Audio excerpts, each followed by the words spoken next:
Hey, what's up everybody? Rob Marzullo here, Ram Studio Comics. Welcome back. So in today's video, I'm sharing another free lesson with you from my course on how to draw heads from any angle, which is now available on Udemy. And this lesson is mapping out the facial features. So I'm going to draw through this particular artwork with you and show you how I align things, how I map the features out and get it ready for the next stage, which will actually be the next lesson that I share here on YouTube. And it will be the part where we refine this and create a character concept. So this should give you a nice step-by-step approach on how I utilize this method to draw my characters, and also give you a nice free sample of the course. So if you decide to take it, there'll be a link in the description box below. But either way, I hope you find these lessons valuable, and I'd love to know what you think. So without further ado, let's get started.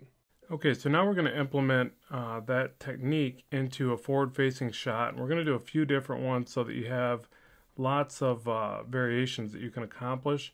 We're going to also talk about creating distortions and, kind of caricaturing the faces, things like that. But first, what we want to do is start with the structured approach and utilize it. So we're going to draw a sphere. We're going to put a line down the middle vertically. We're going to chop off the sides. And remember, as I bring these in, so I kind of draw them as these ovals here, but really they gotta come in a bit. We got to really eliminate some of that area. So even if we have to bring that in a bit further, let me erase this back so you can see it a bit more effectively. Just like that. And so what we end up with is this more elongated, just the sphere on the top kind of and the sides chopped off. So we've got this line going across this way and across this way. We divide that in half and we add that same distance down to here.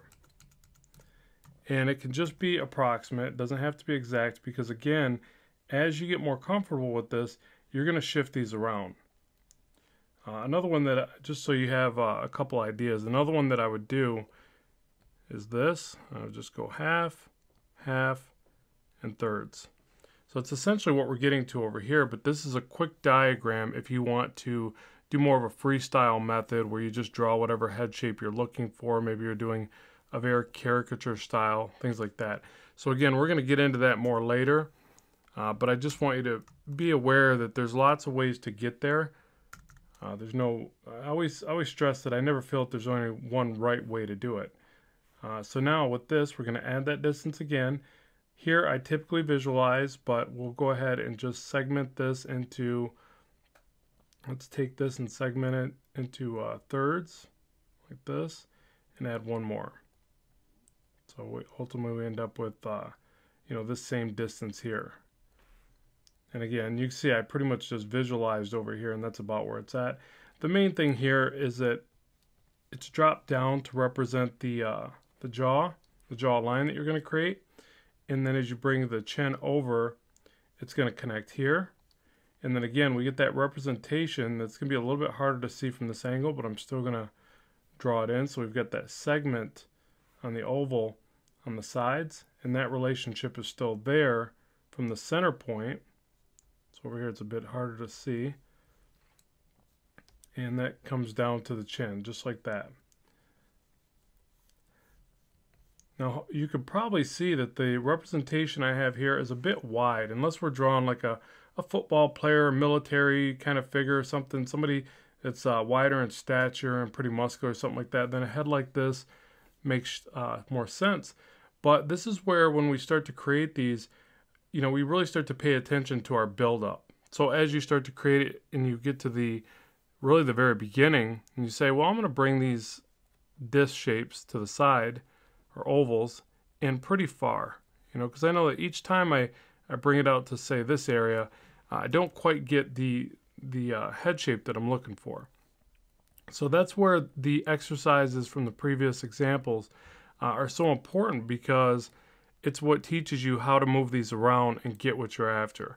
And you're only going to get that by lots and lots of variation. Likewise, you might say, well, no, I do want to bring that jawline down a bit further by comparison, so that I get a more sloping or angular direction to the chin. So if I erase this one back, you see just by changing that initial startup,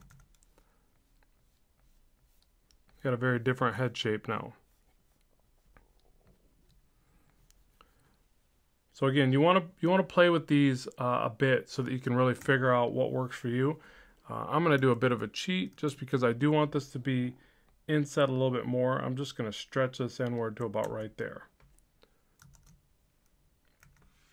And let's go ahead and soft erase this back. And I'm going to also increase the size.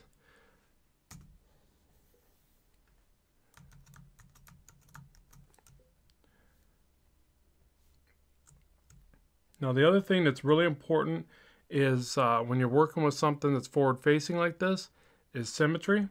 So even early on you want to get in the habit of flipping the work. Now if you're working traditionally, this means the use of a mirror. And you can see right away, you probably could see it before, I always seem to miss symmetry excuse me, when I'm doing something like this.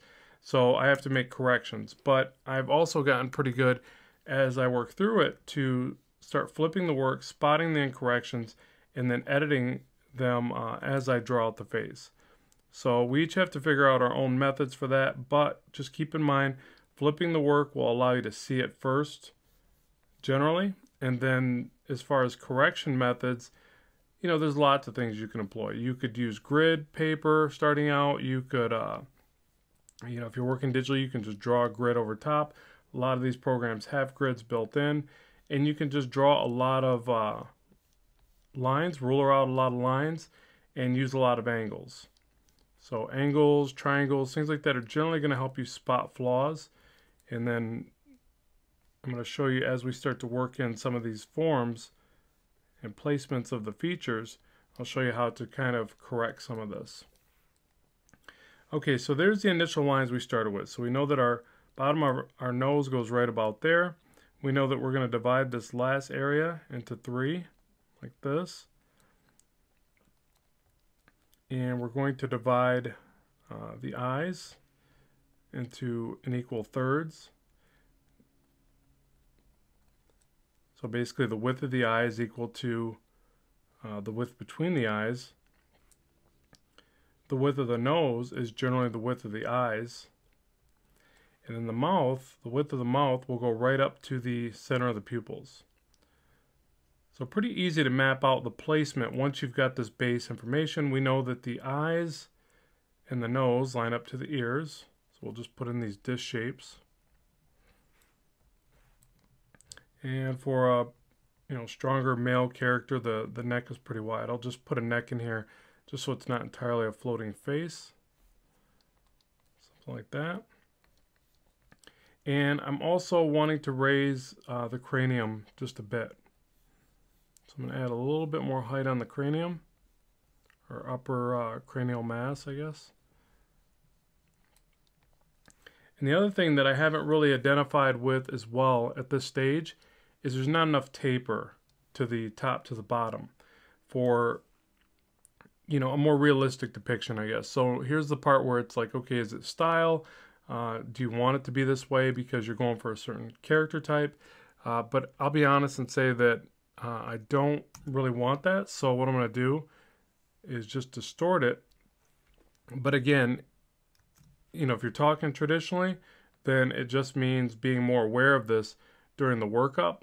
And one of the techniques that I will generally employ when doing this is in the very beginning. If I want to make sure that I'm aware of this, I'll actually draw lines out to the side like this. And that will help me to just remember to keep an eye on that as I draw out. So it's almost like using perspective lines for a building.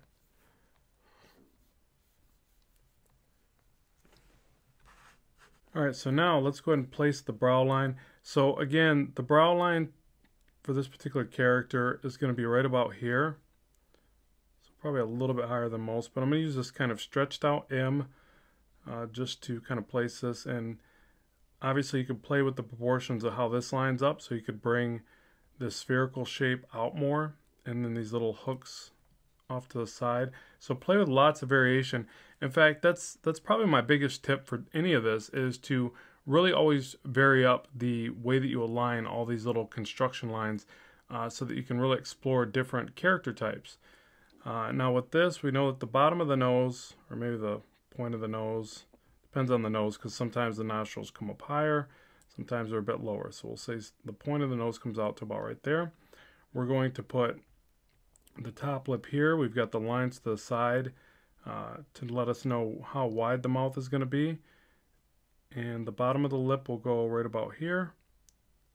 And then that little dimple over the chin right about there.